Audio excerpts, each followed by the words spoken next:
स्वाध्याय। सिद्धं शुद्धं प्रणम्य जिनिंदवर नेमि चंदमकलंकं गुणरयणभूषणोदयं जीवस्य परोवणं मोक्षम।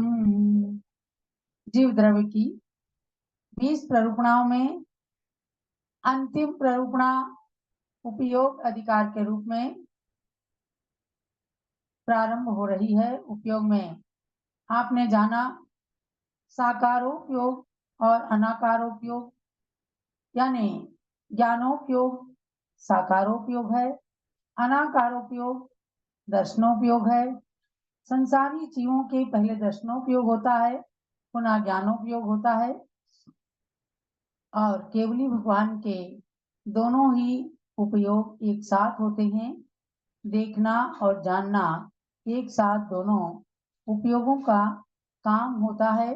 इसीलिए उनको कहा जाता है कि जानीते युपत प्रतिक्षण मतः सर्वज्ञ इत्युच्यते।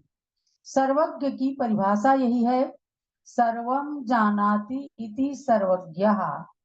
जो संपूर्ण द्रव्यों की और संपूर्ण पदार्थों की त्रैकालिक पर्यायों को एक साथ जान लेते हैं, वे कहलाते हैं सर्वज्ञ। तो युगपत प्रतिक्षण मतः, ये एक साथ प्रतिक्षण की एक एक पर्यायों को जान लेते हैं, इसीलिए उनका सर्वज्ञ ये संज्ञा, सर्वज्ञ ये विशेषण सार्थक हो जाता है। ऐसे सिद्ध भगवान के लिए भी आपको बताया गया कि उनकी सिद्ध गति होती है। ज्ञान दर्शन सम्यक और अनाहारक को छोड़ करके बाकी 9 मार्गना नहीं पाई जाती हैं। तो अब आगे बताते हैं, बिल्कुल अंत में हम आ गए हैं उपसंहार में। गाथा नंबर 172 के अंत में 20 वेदों को जानने के उपाय को बताते हुए उसका फल दिखलाते हैं। निखेवे एयथे नयपमाणे निरुक्ति अणियोगे मग्गैवी संभेयम् सो जाणयप्प भावम्। सामूहिक गाथा पढ़िएगा। निखेवे एयथे नयपमाणे निरुक्ति अणियोगे मग्गैवी संभेयम् सो जाणयप्प भावम्। निक्षेपे एकार्थे नय प्रमाणे निरुक्त्य नियोगयोः मार्गयति विंशं भेदं स जानाति आत्मसद्भावम्। कहा है कि जो जीव जो गुणस्थान आदि उक्त 20 भेद यानी 20 प्ररूपणाएं कही गई हैं, उन 20 भेदों को निक्षेपे, निक्षेप में एक अर्थ के द्वारा, नए प्रमाण निरुक्ति अनुयोग आदि के द्वारा जान लेते हैं, वही आत्म सद्भाव को समझते हैं। ऐसा समझना यानी कि जो 20 प्ररूपणाएं कही गई हैं, उनका मतलब ही यही है कि इनको जानने के बाद प्राणी अपनी आत्मा के अस्तित्व को, अपनी आत्मा के सद्भाव को जान ले।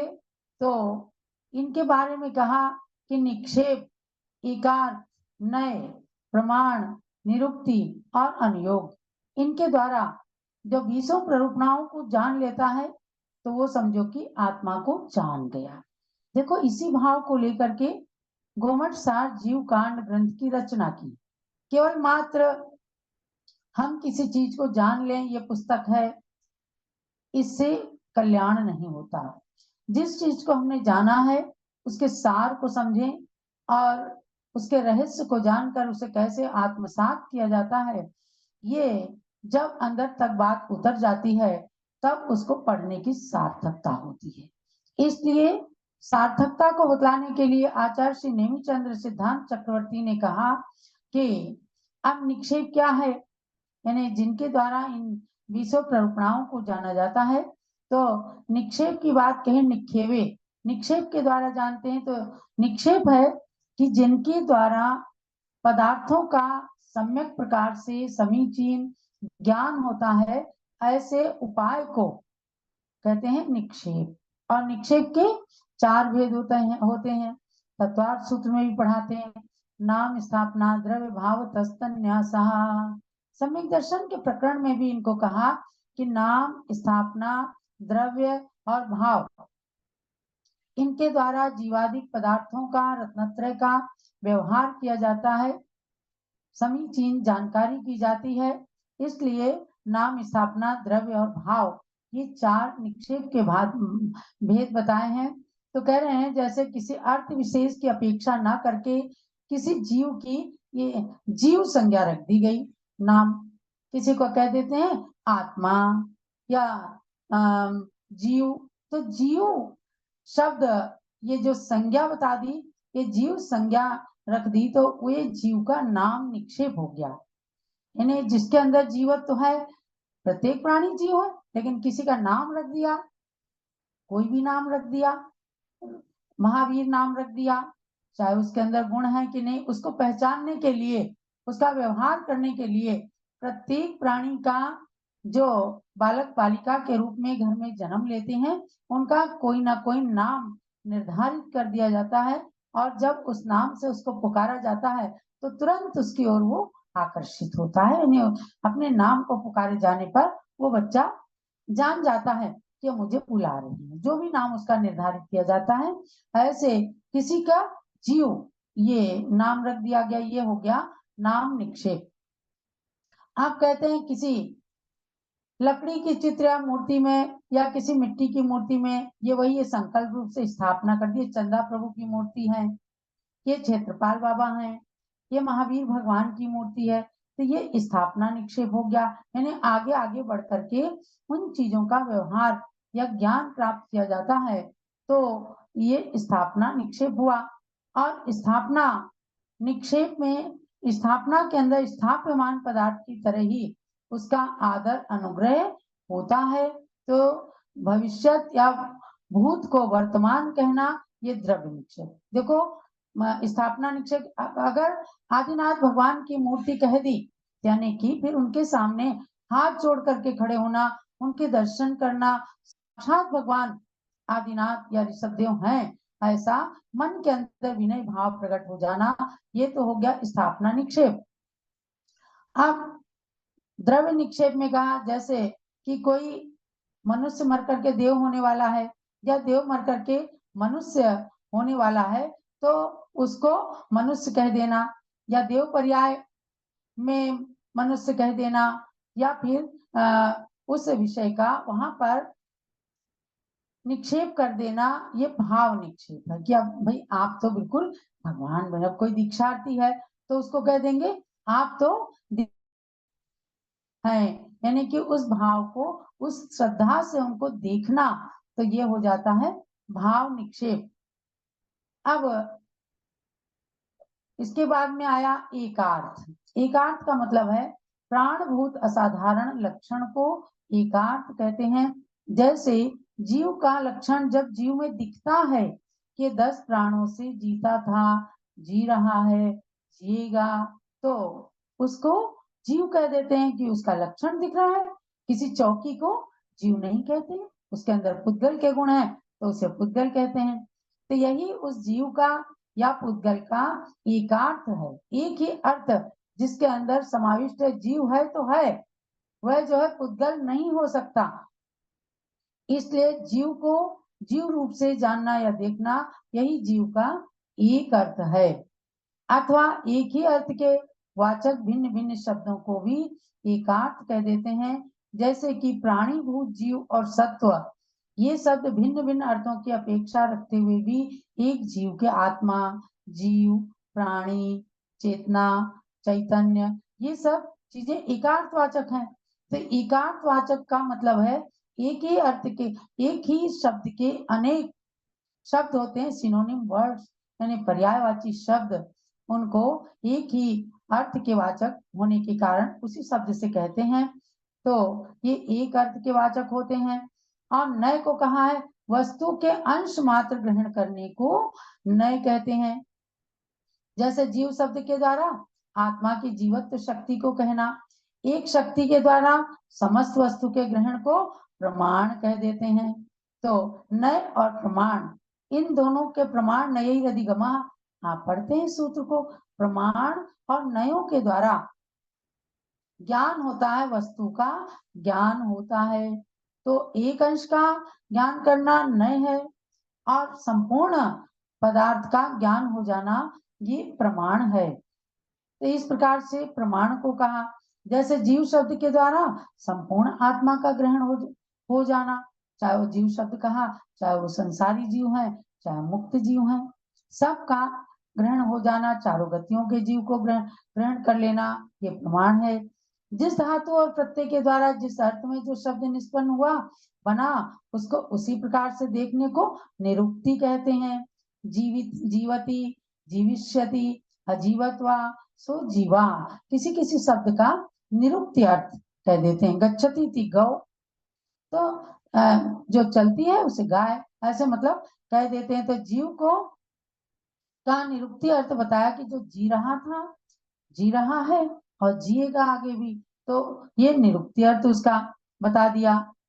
अब जीवादिक पदार्थों को जानने के उपाय विशेष को अनुयोग कहते हैं। सारे सतखंडागम की धवला टीका के अंदर 24 अनुयोग द्वार, इन सब से एक एक अनुयोग द्वारों के द्वारा जो उपाय बताए हैं जीव द्रव्य के या पदार्थों के जानने के कारण, उनको उपाय विशेष को अनुयोग कह देते हैं। तो उस अनुयोग के प्रारंभ में 6 भेद किए हैं। निर्देश, सुसामित्व, साधनाधिकरण, स्थिति, विधानता, आप पढ़ते हैं ना तत्वार सूत्र में।